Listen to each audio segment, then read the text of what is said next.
El defensor del pueblo se encuentra acá justamente para informar sobre este convenio que se va a firmar con la Superintendencia para la Defensa de los Derechos Socioeconómicos y también la Superintendencia para la Actividad Aseguradora en cuanto al tema del servicio, la prestación del servicio en las clínicas del país, de qué va a constar este convenio y cuál es el trabajo que va a adelantar la Defensoría.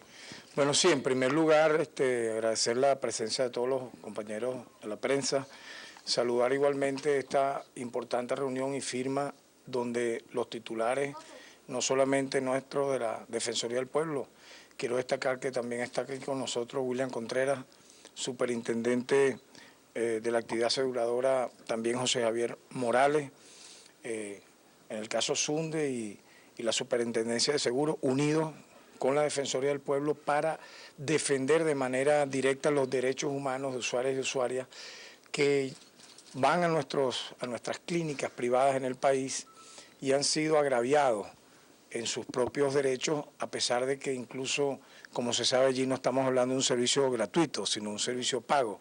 Se han observado alrededor de 14.000 o casi 15.000 denuncias de personas con nombre y apellido que se han aperturado expedientes, que han hecho de forma concreta la documentación de casos que van desde el cobro excesivo, desmedido, sin que haya previamente un control en los precios para el costo en las clínicas, como también, por ejemplo, la cuestión inducida, como me decía el doctor William Contreras, hacia los clientes del servicio que puedan ellos recibir, aparte de las horas en las cuales son sometidos muchos de las personas, los pacientes en estas clínicas para ser atendidos, supóngase usted 12, 14 horas, 15 horas, 20 horas esperando una supuesta clave, y lo increíble es que cuando ellos ingresan le cobran esas 20 horas que donde no fueron atendidos.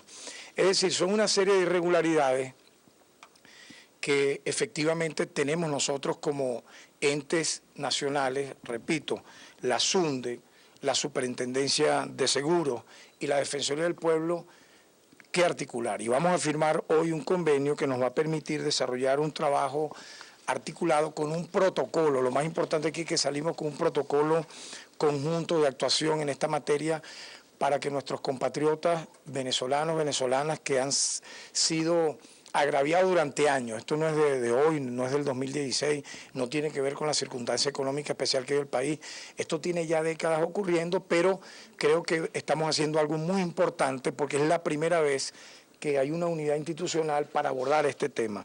Así que yo quiero agradecerle a José Javier Morales, a William Contreras, a los equipos de la Defensoría, porque tenemos ya semanas trabajando para llegar aquí, para este logro tan importante que yo sé la opinión pública va a saludar con muchísimo aprecio. Me gustaría conocer también su apreciación tras la situación que se ocurrió justamente muy cerca de acá, la sede de la Defensoría el día de ayer.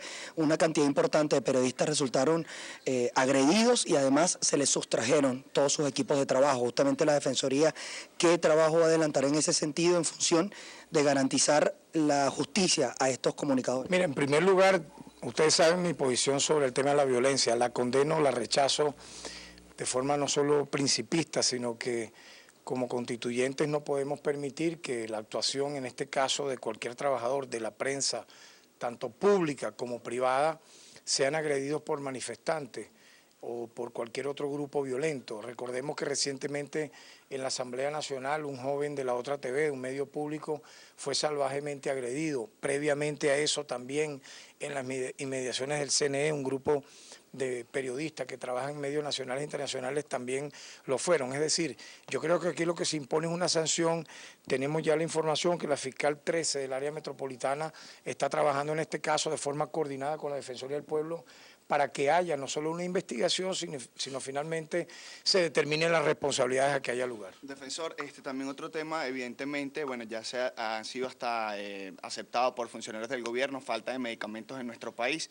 Ya ayer se hizo viral a través de las redes sociales la muerte de un paciente, un niño paciente de cáncer por falta de medicamentos. Quisiera saber su opinión al respecto y justamente si la Defensoría tiene pensado mediar con el gobierno nacional para que se abran estos corredores humanitarios y se pueda hacer ese intercambio de medicamentos y también de medicamentos y de alimentos.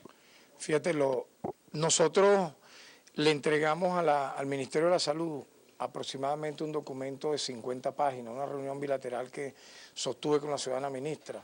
Luego nosotros, en base a este tema particular del abastecimiento de medicina, entregamos 15 propuestas muy concretas que tienen que ver con fortalecer, y ese es mi criterio, más allá de una medida esporádica o espasmódica como la que tú me señalas.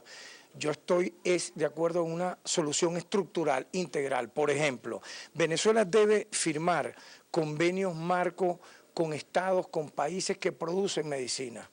Nosotros tenemos extraordinarias relaciones con la India, con China, con Cuba, entre otros países que pueden ayudarnos en este momento de una manera coherente y no cotidiana, es decir, no por la coyuntura, sino que esto tenga un largo plazo.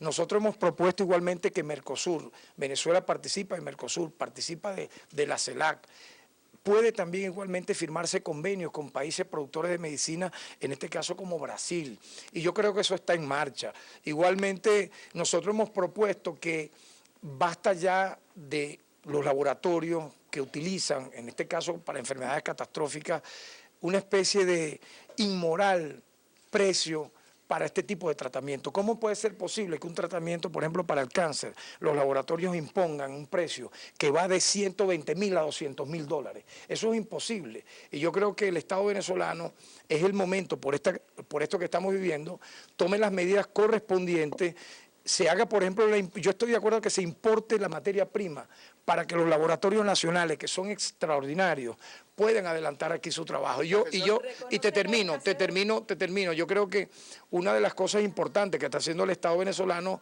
es sentarse a través del motor farmacéutico con los que tienen que ver con este tema, los laboratorios, las grandes cadenas de farmacia. Por ejemplo, ahorita nosotros vamos a recibir, terminando esta reunión, al presidente Farmatodo. Vamos a escuchar.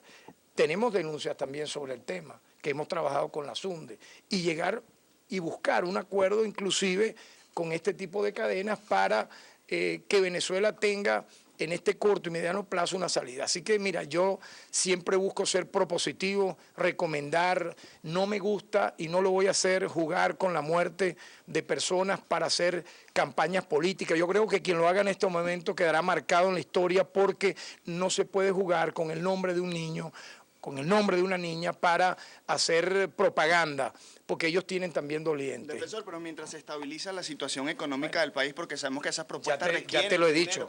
¿Usted tiene pensado la Defensoría mediar justamente para que se pueda hacer este intercambio o para que se hablan estos caminos humanitarios para recolectar? Pero propónmelo tú. Dime tú cuál es tu propuesta, porque tú estás proponiendo. Dame tu documento, dime cuál es ese corredor, dónde queda, dime la frontera, dime el lugar, dime quién es. No, pero dame los países, dame los documentos públicos donde ese país lo diga. Yo quiero que tú me entregues el documento donde ese país diga, yo voy a entregar esto así asado en tales y cuales casos es. Entonces no lo tienes, estamos entonces cayendo en una especie de espiral de polémicas utilizando, y por eso como defensor del pueblo es mi deber. O sea, uno no debe cuidar el lenguaje, uno debe cuidar lo que dice, la palabra dicha, porque al final, mira, la historia va a estar viendo todas estas cosas. Es decir, buscar cuando haya alguien que fallece, una circunstancia, supóngase, aciaga, terrible para los familiares, para luego a partir de allí hacer propaganda, me parece totalmente nefasto y viola la dignidad humana. Defensor, como medio de comunicación hemos recibido denuncias referentes a los comités locales de abastecimiento. Han dicho que lo ven como de alguna manera marginal, ya que no le dan el alimento a todas las personas, sino que hay un factor político que priva, y eso es lo que ha generado de alguna manera los hechos irregulares que se presentaron ayer en varias zonas del área metropolitana de Caracas. Toda actividad que pueda ser investigada en base a una irregularidad tiene que llevarse hasta las últimas consecuencias. Si efectivamente allí o en otra, supóngase usted, como lo ha dicho William Contreras, con el tema de las mafias bachaqueras en los grandes abastos, en los grandes supermercados, que se ha determinado que incluso hay funcionarios públicos y privados participando. ¿Qué es lo que debe ocurrir allí? Sancionarlo. Si ustedes me permiten, yo quisiera por lo menos que William y José Javier pudieran brevemente también acompañarnos con sus reflexiones.